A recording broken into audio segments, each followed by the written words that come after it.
I repeated this every hour for 7 days, and what happened will shock you, not because miracles are rare, but because we have been trained to forget the power that already lives within us, a truth Florence Scovel Shinn spent her life revealing, that the spoken word charged with faith is the creative force of the universe.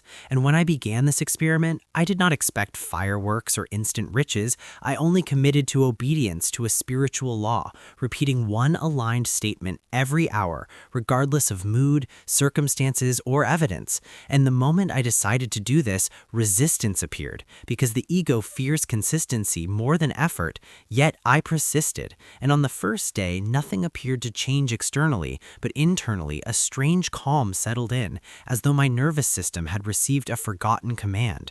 And Florence taught that the subconscious does not argue, it accepts repetition as truth.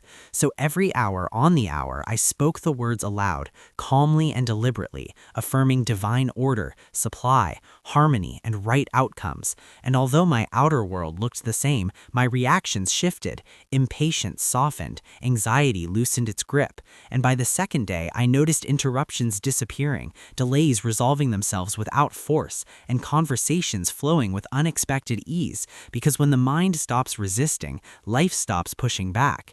And by the third day, subtle coincidences began stacking, small but undeniable, messages arriving at the right time, solutions appearing before problems matured. And Florence Scovel Shinn always said that signs follow belief, they do not precede it. And here they were, quietly lining up. And by the fourth day, the repetition no longer felt like effort, it felt like alignment, as though I was no longer saying the words but remembering them. And this is where the shock truly began, because external reality started rearranging itself without my involvement. Financial concerns eased through unexpected channels, opportunities emerged without chasing, and emotional burdens I had carried for years simply lost their charge, not because I analyzed them, but because the vibration sustaining them had dissolved. And Florence warned that people try to force results instead of commanding consciousness, yet consciousness is the cause, and conditions are the effect. And on the fifth day, I noticed something profound. I was no longer watching the clock to repeat the affirmation was watching me, correcting my thoughts before fear could finish a sentence, redirecting language automatically.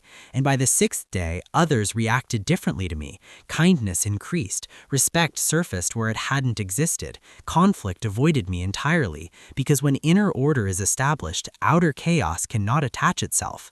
And Florence taught that you do not attract what you want, you attract what you are.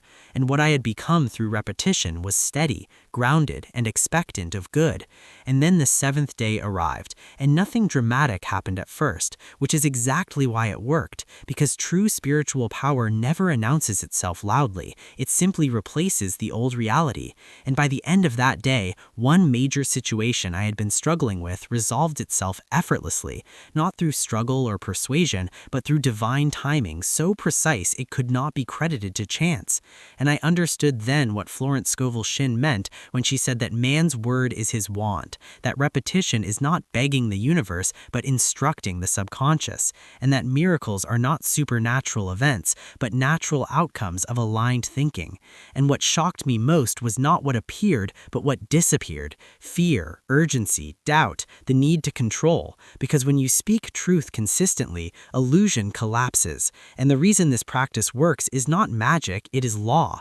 The law that whatever you impress upon the subconscious with feeling and repetition must express itself, whether good or bad. And most people repeat fear unconsciously all day long and then wonder why fear manifests. Yet when the same mechanism is used deliberately, results feel miraculous. And Florence Scovel Shinn insisted that discipline of speech is the highest spiritual practice, because every word spoken plants a seed. And 7 days of hourly repetition planted seeds so deep they bypassed logic entirely. And what grew was certainty, ease, and trust in divine intelligence.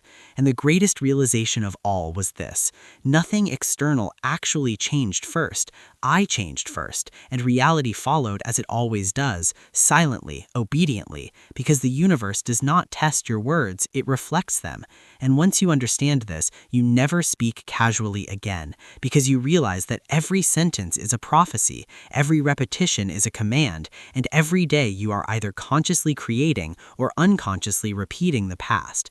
And that is why what happened shocked me, not because it was unbelievable, but because it proved how believable it always was, hidden in plain sight, waiting for consistency, faith, and the courage to speak as though divine order is already established.